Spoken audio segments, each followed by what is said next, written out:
Moin, mein Name ist Olaf Wolkenhauer und in diesem Video will ich beschreiben, warum und wie man als Erwachsener ohne Vorerfahrung Plattdeutsch lernen kann und sollte. Wir werden uns dabei eine Reihe von Beweggründen anschauen, die das Erlernen von Plattdeutsch motivieren. Wenn man sich mit der plattdeutschen Sprache befasst, dann geht es auch um die Region bzw. Regionen, in denen Platt gesprochen wird. Und dann ist das Thema Heimat nicht weit weg. Mit dem Thema Heimat macht man aber einen Riesenfass auf. Erfreulicherweise eignet sich Plattdeutsch überhaupt nicht für das, was Rechte mit dem Begriff Heimat im Sinn haben. Im Gegenteil, Plattdeutsch ist ein Beispiel für Vielfalt und etwas über Grenzen hinweg Verbindendes. Und so kann man sogar argumentieren, dass Plattdeutsch aus gesellschaftspolitischen, sozialpsychologischen und soziologischen Gründen einen positiven Beitrag zur Entwicklung unserer Gesellschaft leistet. Schließlich soll es aber auch vor allem darum gehen, praktische Tipps zum Lernen zu geben und zu schauen, wie sich das Thema in der Praxis und im Internetzeitalter darstellt. Zielsetzung für das Video ist deshalb, Erwachsene ohne vorhergehende Erfahrung dazu zu motivieren, Plattdeutsch zu lernen und aufzuzeigen, wie die plattdeutsche Sprache einen Beitrag für eine tolerante, weltoffene Zukunft leistet, also auch, wie man sich den Norden mit Plattdeutsch zur Heimat machen kann. Fangen wir also mit den Beweggründen an. Die erste Gruppe Erwachsener, die ich mit betrachten möchte, sind die Ü50. Ich nenne sie mal die Reflektierer, die ihre Erinnerungen an die eigene Kindheit reflektieren, oft in Verbindung mit dem Versterben der Elterngeneration. Interessant ist bei dieser Gruppe, dass ganz einfache und kleine Ereignisse in der Kindheit sich in der Erinnerung halten. Eine Motivation, Plattdeutsch zu lernen, ist deshalb, Kindern solche besonderen Erinnerungen zu schenken. Ich habe meinen Vater nur 3-mal Plattdeutsch sprechen hören und dabei hat er nur 5 Worte benutzt. Aber diese wirken bis heute nach. Als wir Kinder noch ziemlich klein waren, kam mein Vater einmal spät nach Hause und war offensichtlich gestresst oder müde und kam in unser Kinderzimmer und sagte dann liebevoll: Schloppscheun.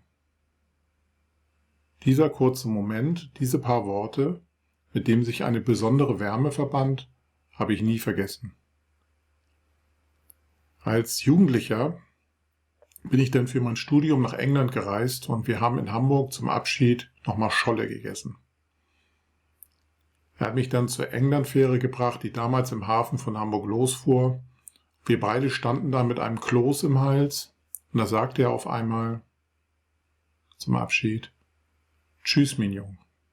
Wieder so ein kurzer, aber besonderer Moment, den ich nie vergessen habe, weil mit dem Plattdeutsch eine besondere Zuneigung und Innigkeit kommuniziert wurde. Auch wenn er offenbar Plattdeutsch sein ganzes Leben lang gemieden hat, waren es emotionale Momente, in denen er nicht anders konnte und mit Plattdeutsch die richtigen Worte fand. Danach gab es 30 Jahre später nur noch einmal eine Situation, in der ich meinen Vater Plattdeutsch sprechen gehört habe. Und das klingt jetzt kitschig, ist aber genauso passiert. Die letzten Worte, die mein Vater zu mir gesagt hat, bevor er verstarb, waren wieder: Tschüss, mein Jung. So, was können wir daraus lernen? Erstens, es braucht nur homöopathische Dosen, um mit dem Plattdeutschen eine Verbindung zu haben. Und zweitens, indem ich mit Kindern Platt schnacke, wenn es auch nur ein paar wenige Sätze sind, kann ich besondere Erinnerungen schaffen. So, die erste Gruppe sind dann also die Ü50, die Reflektierer, die sich an ihre Kindheit oder eine alte Heimat erinnern. Die zweite Gruppe Erwachsener, an die ich jetzt denke, beim Plattdeutsch lernen, sind die Ü30. Nennen wir sie die Weggereisten, die norddeutschen Weltbürger, die für Studium oder für die Arbeit im Ausland unterwegs sind oder dort leben. Und jeder von uns, der einmal für länger von zu Hause weg war, wird zum Heimatforscher, wird sich seiner Heimat bewusst. Fontane hat geschrieben, erst die Fremde lehrt uns, was wir an der Heimat haben. Und weil man Heimat am intensivsten erlebt, wenn man weg ist und sie einem fehlt, hat Bernhard Schlink argumentiert, das eigentliche Heimatgefühl sei das Heimweh. Heimat ist also etwas, mit dem man sich in der Ferne befasst, und wer länger unterwegs ist oder war, der kann mit Plattdeutsch seine Wurzeln im Norden pflegen. Ich habe für über 10 Jahre in England gelebt und war dort mit meiner zweiten Heimat sehr zufrieden. Wenn ich aber am Wochenende mit der Familie telefoniert habe, hatte ich immer mal wieder Heimweh. Und das wurde durch merkwürdige Kleinigkeiten ausgelöst, wie das Zwitschern der Vögel im Hintergrund, das Rauschen vom Wind in Bäumen oder dass meine Eltern mir erklärten, man sitzt gerade mit der Familie beim Grillen, was es in England nicht gab. Für norddeutsche Weltbürger schafft Plattdeutsch Nähe in der Ferne.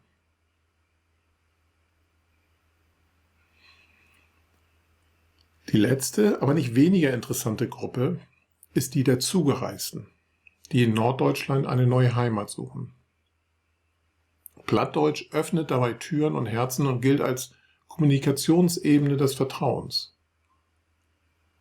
Bei der Gruppe von Zugereisten kann es sich übrigens auch um von sehr weit Zugereiste handeln. Also nicht nur der Süddeutsche, der im Norden seine Heimat findet.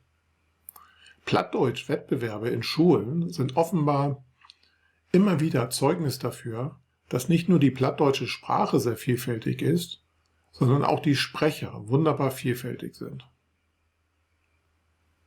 Bei den Krautreportern habe ich vor ein paar Tagen die Geschichte eines 70-Jährigen mit dem Namen Holger aus Itzehoe gelesen, der zufällig an eine Familie von Flüchtlingen aus Syrien geraten ist und sich dann für deren Integration engagiert hat. Holger erzählt, wie er dem einen Kind in der 4. Klasse beim Vorlesewettbewerb für Plattdeutsch geholfen hat und dieser den 2. Platz belegt hat.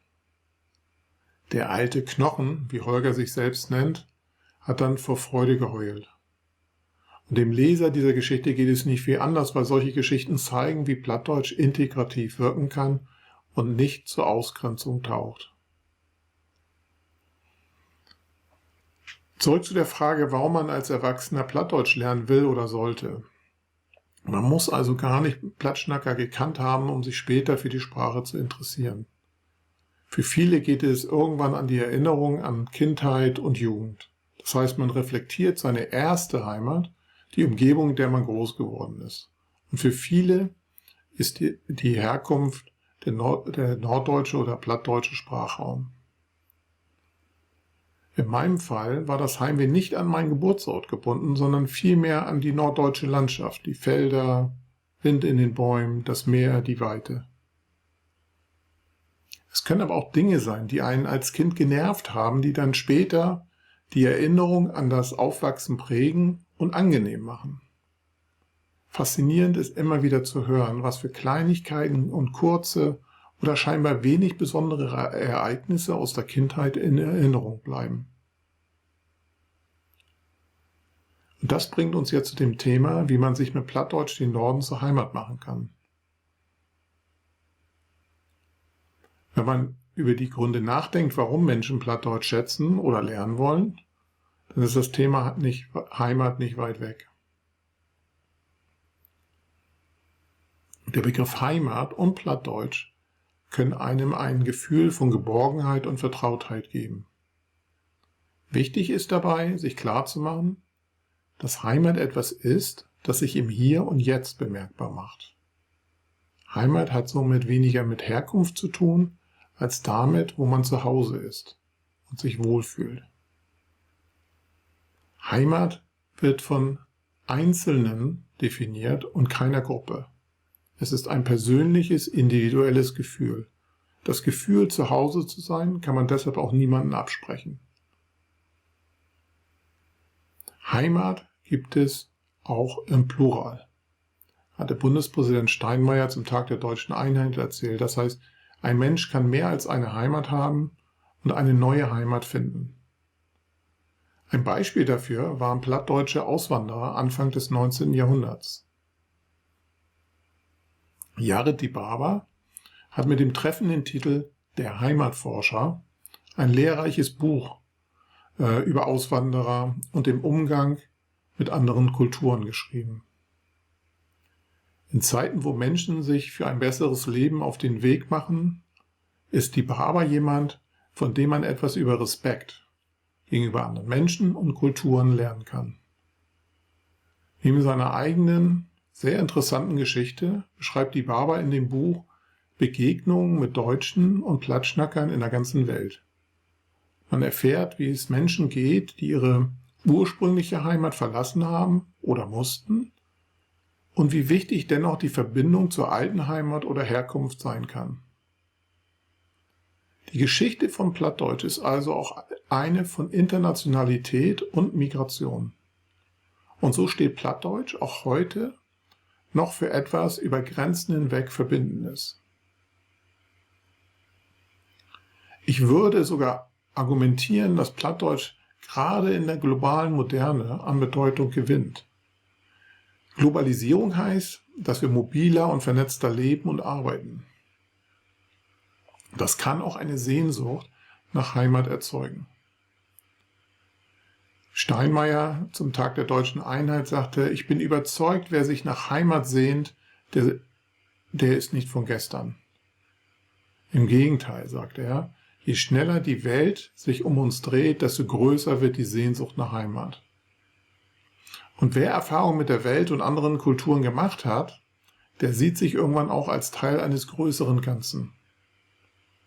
Ich sehe mich nicht als Teil einer Nation, sondern als Teil einer Umwelt, um die sich keine territoriale Grenze ziehen lässt. Das Verbindende in einer vernetzten, globalisierten Lebens- und Arbeitswelt ist immer weniger eine Nationalität, sondern zunehmend Kultur und damit auch Sprache. Es gibt ja auch nicht das Plattdeutsch, sondern viele regionale Unterschiede. Plattdeutsch war als Sprache der Hanse bereits etwas, das eine ganze Reihe von Ländern miteinander verband. Und deshalb ist Plattdeutsch auch heute ein Beispiel, wie etwas sehr Vielfältiges und Uneinheitliches sehr wohl verbindend wirken kann. Kommen wir jetzt zu der Frage, wie man als Erwachsener Plattdeutsch am besten lernen kann. Und ganz wichtig ist vielleicht vorweg zu sagen, dass man Plattdeutsch lernen kann und Freude damit haben kann, auch wenn man keine Gelegenheit hat, es zu sprechen. Ich kannte keine Plattschnacker und hatte zu Beginn auch überhaupt nicht das Ziel, Platt zu sprechen. Bei meinem ersten Versuch habe ich mich mit dem SAS-Wörterbuch, der SAS-Grammatik und allerhand Lehrbüchern ausgestattet und musste dann leider schnell feststellen, dass auch beim Hochdeutschen meine Ahnung von Grammatik sehr begrenzt ist. Das Plusquamperfekt erinnerte mich mehr an eine Comicfigur als an einen grammatikalischen Begriff. Mein Projekt ist so ziemlich schnell erstmal zu einem Ende gekommen. Ich musste mir einfach eingestehen, dass ich mit Sprachen und Grammatik es nicht so habe oder zumindest als Erwachsener schwer finde. Mir geht es aber so wie vielen anderen auch, dass wenn man Plattdeutsch hört, man schon eine ganze Menge versteht. Und mein nächster Versuch war deshalb, mich mit der gesprochenen Sprache zu umgeben.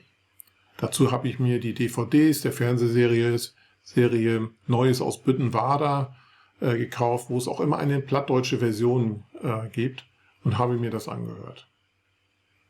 Die Nachrichten bei Radio Bremen und vom NDR auf Plattdeutsch sind natürlich sehr gut geeignet, weil man beim Lernen der Sprache noch nebenher gut informiert wird, tagesaktuell.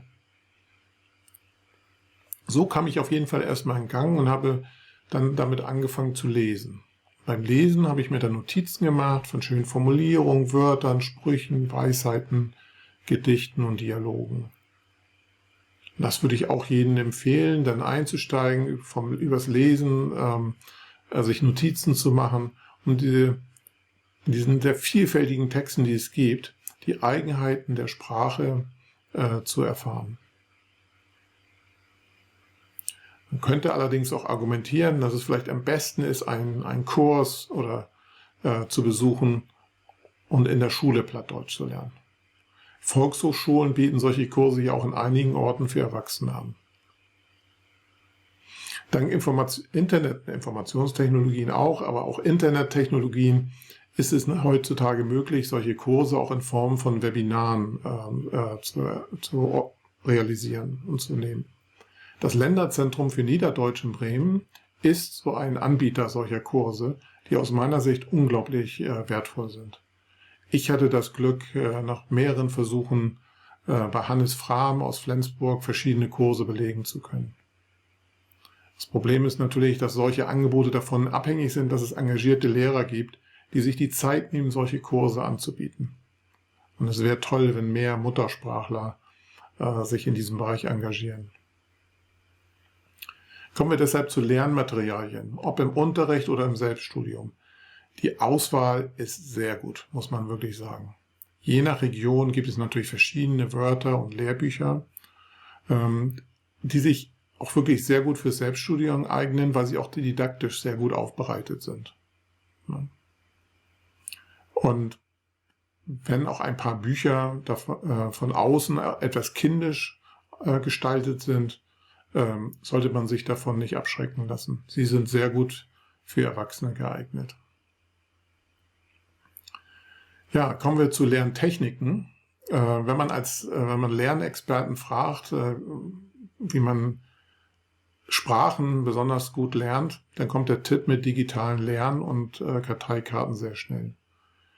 Das systematische Wiederholen von Fragen ist ein wichtiges Element im effektiven Lernen. Und der Trick dabei ist, dass einem Fragen, die man schwer fand, schneller wieder vorgelegt werden.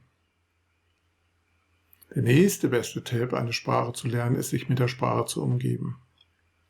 Und neben Hörbüchern ist das indirekte Lernen durch Hören im Hintergrund sehr zu empfehlen. Wer Englisch lernt, bekommt immer wieder den Tipp, so oft wie möglich BBC Radio 4 einfach im Hintergrund laufen zu lassen. Und auch wenn man vieles nicht versteht oder sich nicht wirklich darauf konzentriert, nimmt man automatisch viele Dinge auf. Ich habe in den ersten 3 Monaten in England so viel Englisch gelernt wie in Jahren in Deutschland in der Schule.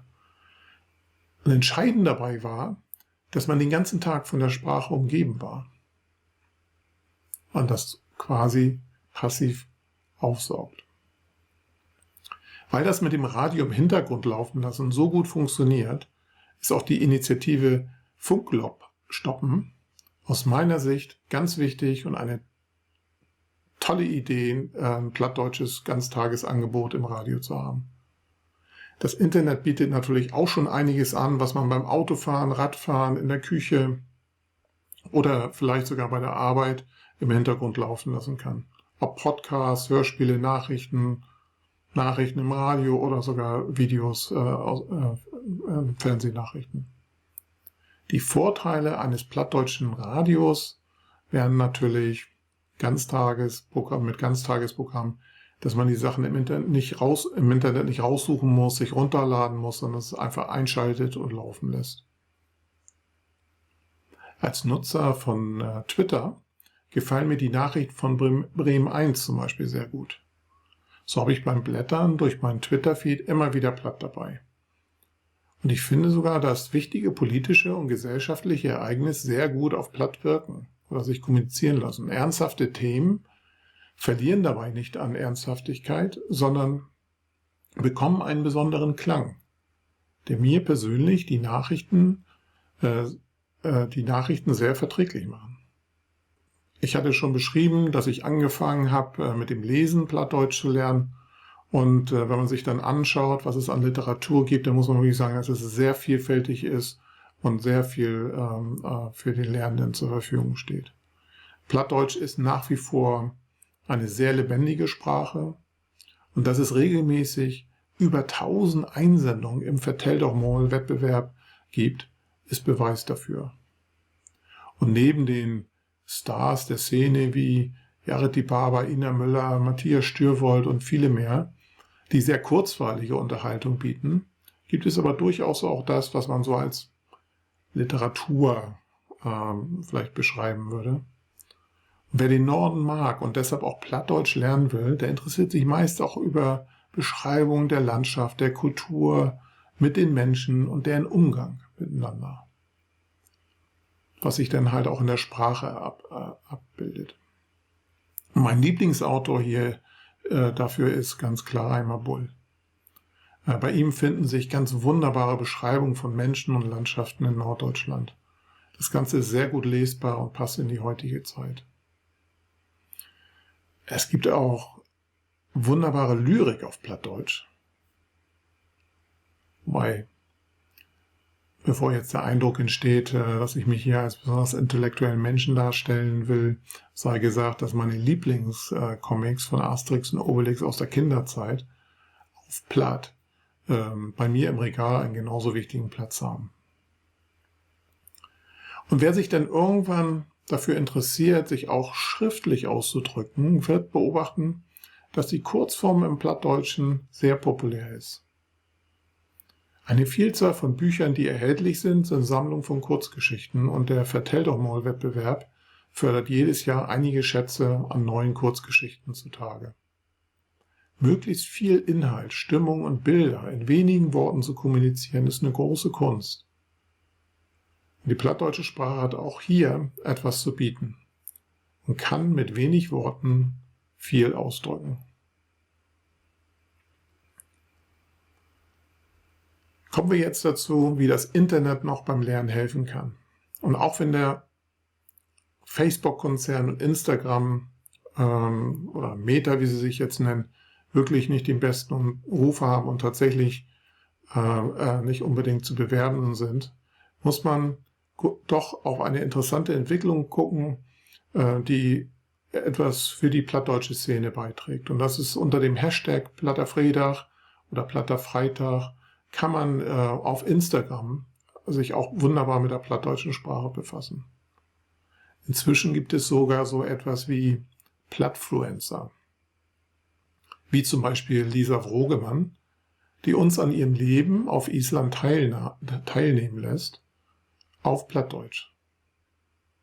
Bei Instagram sind die meisten Inhalte ja nur für den Moment gedacht und nicht von Dauer. Lisa hat sich davon nicht beirren lassen und bietet auf Instagram einen plattdeutschen Sprachkurs an. Was eine wunderbare Idee ist, weil es dann auch in dem alltäglichen Gebrauch von Instagram immer wieder Plattdeutsch einbindet. Es gibt zwar noch keinen veganen Kochkurs auf Platt, aber immerhin kann man sogar mit Lisa schon auf Plattdeutsch meditieren.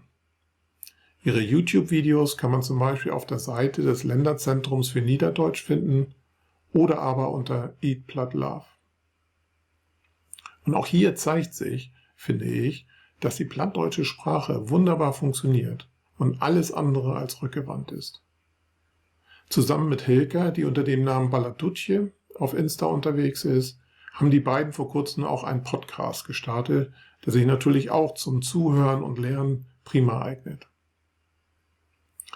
Podcasts sind ja derzeit sehr in Mode, was möglicherweise darauf hindeutet, dass viele Menschen lange Arbeitswege haben oder aber vielleicht viel im Stau stecken.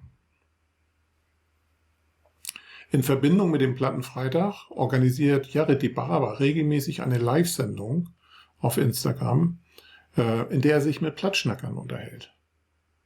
Und diese Aktion ist eine tolle Gelegenheit, als Lernender zuzuhören und trägt dazu bei, eine plattdeutsche Internetszene zu bilden. Was mir an dieser Szene im Internet wirklich gefällt, ist die Willkommenskultur. Es sind viele Mutmacher dabei, die Lernende ermuntern, Plattdeutsch zu sprechen, sich zu beteiligen. Und es gibt keine Sprachpolizei. Und regionale Unterschiede werden sogar geschätzt. Also es tut sich was im Internet und deshalb lohnt es sich, finde ich, zu überlegen, welche Möglichkeiten das Internet noch bieten könnte, zum Beispiel um mehr Leuten die Gelegenheit zu geben, Platt zu schnacken. Was mir beim Zuhören von Gesprächen auf Plattdeutsch auffällt, ist, wie das Plattdeutsche Vertrautheit schafft. Und mir geht es dann so, dass ich Plattschnacker oft auf Anhieb sympathisch finde. Ilka Brüggemann hat auf NDR1 Niedersachsen den Podcast Wir sind platt, wo sie Gespräche führt. Und dort kann man vielleicht, denke ich, sehr gut erleben oder hören, wie die plattdeutsche Sprache auch etwas mit dem Charakter der Menschen und einem Lebensgefühl zu tun haben kann. Die plattdeutsche Szene auf Instagram zeigt also das Potenzial, wie man mehr Menschen die Gelegenheit geben könnte, Plattdeutsch zu sprechen.